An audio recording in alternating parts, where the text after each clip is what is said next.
यादव भाई ये कुछ अपने मनोगत या विचार प्रकट करेंगे।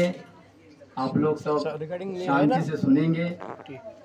वो कि धम्म का प्रचार, धम्म का प्रसार, इस विषय पर वो अपना मनोगत व्यक्त करेंगे। विजय कुमार।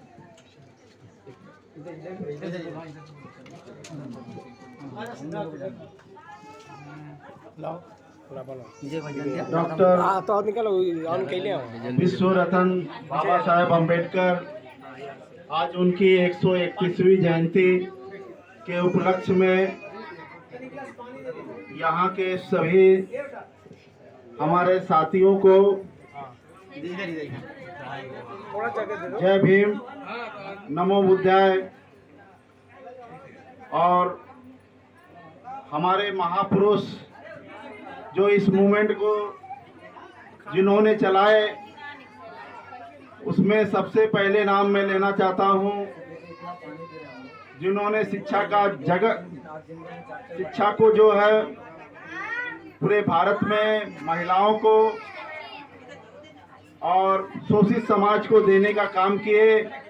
ऐसे ही महान पुरुष महात्मा फुले जी महिलाओं की शिक्षा की मुक्ति की दाता, ऐसे ही शिक्षा की देवी सावित्रीबाई फुले तथागत भगवान दुनिया को शांति का उपदेश देने वाले तथागत गौतम बुद्ध,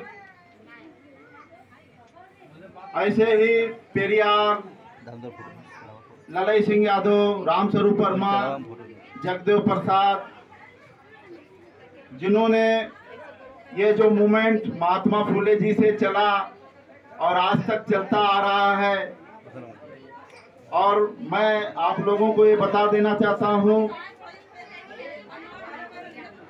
महात्मा फुले जी ने जो मूवमेंट को चलाया इस देश में, शिक्षा आज जो है हमें बहुत ही शिक्षा का महत्व हमें समझना होगा, क्योंकि शिक्षा के बगैर हम कुछ भी हासिल नहीं कर पाएंगे।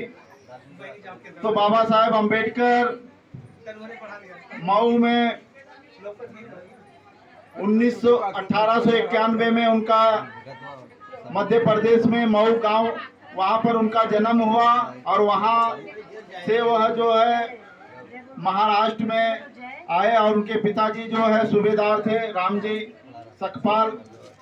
और इसके बाद बाबा साहेब अम्बेडकर ने मैट्रिक की परीक्षा पास करके मुंबई आए और मुंबई से जो उन्होंने बीए की परीक्षा पास किए। इसके बाद जो है वह स्कॉलरशिप पाए बड़ोदरा नरेश के माध्यम से, उनको स्कॉलरशिप मिला।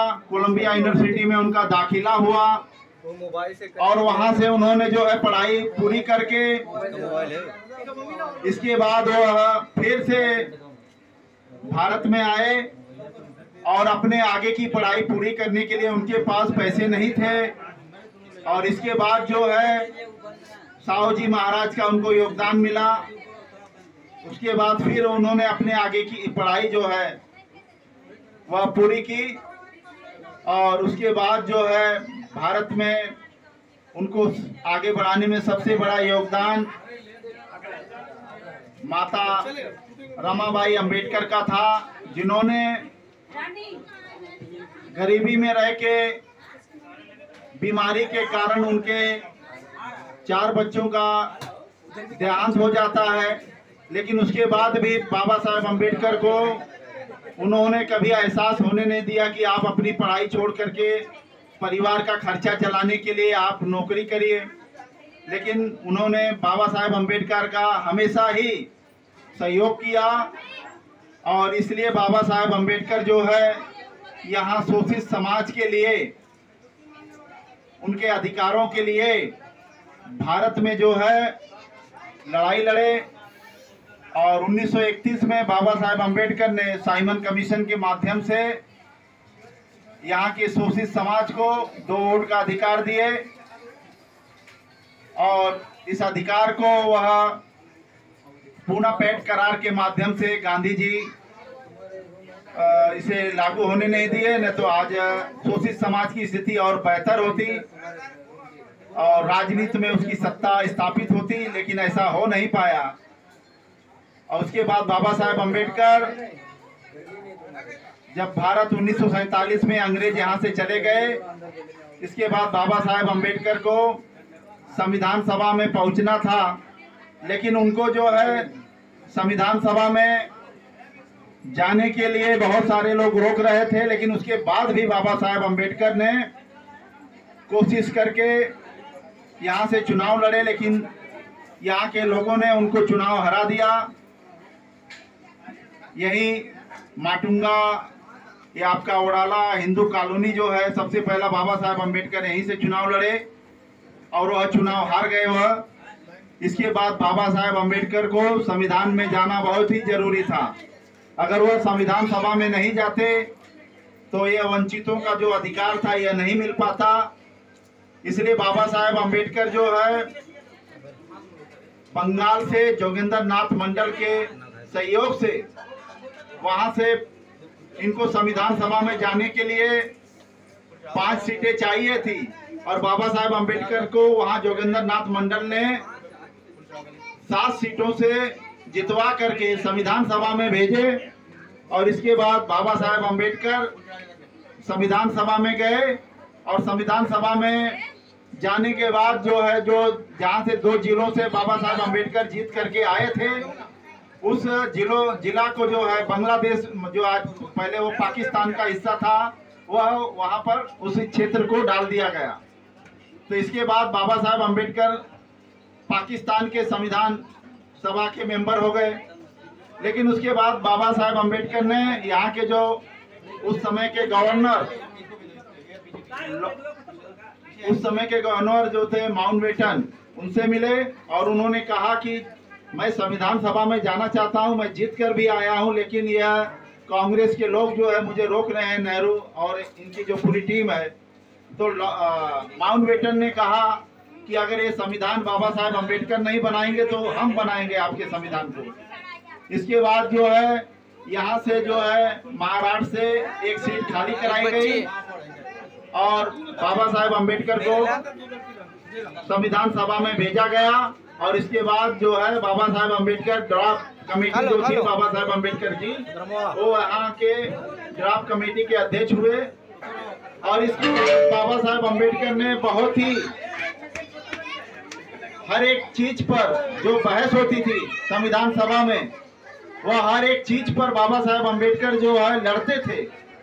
और कई बार तो वल्लभ भाई पटेल को वह इस्तीफा सौंप दिए थे कि वल्लभ भाई पटेल चाहते थे कि आरक्षण ना हो संविधान में, लेकिन बाबा साहेब अम्बेडकर ने कह दिया कि बिगर आरक्षण का यह जो संविधान बन ही नहीं सकता है। अगर आप आरक्षण को नहीं रखोगे तो मैं इस्तीफा दे दूंगा। तो इसके बाद जो है वल्लभ भाई पटेल ने ये बात कही कि मैं जानता हूँ, मैं किसानी करता हूँ, मुझे मालूम है कि खेत में कौन सा बीज कैसा फसल देगा, मैं इतना मूर्ख नहीं हूँ। बाबा साहेब अम्बेडकर को कहा कि आप आरक्षण को डालिए। तो बाबा साहेब अम्बेडकर ने शोषित समाज को उसी समय जो है 22.5% आरक्षण का प्रावधान जो है संविधान में किया। और बाबा साहेब अम्बेडकर 1942 में आज जो लोग भी, चाहे वो किसी भी जाति के हो, चाहे वो ब्राह्मण हो या ठाकुर हो या बनिया हो या बैकवर्ड हो या दलित हो, किसी भी समाज के हो, अगर वो कामगार हैं तो उनके ऊपर बाबा साहेब अम्बेडकर का बहुत ही बड़ा योगदान है। क्योंकि लोग पहले जो है 14 से 16 घंटा काम करते थे। बाबा साहेब अम्बेडकर को 1942 में कामगार मंत्री बना गया अंग्रेजों के द्वारा।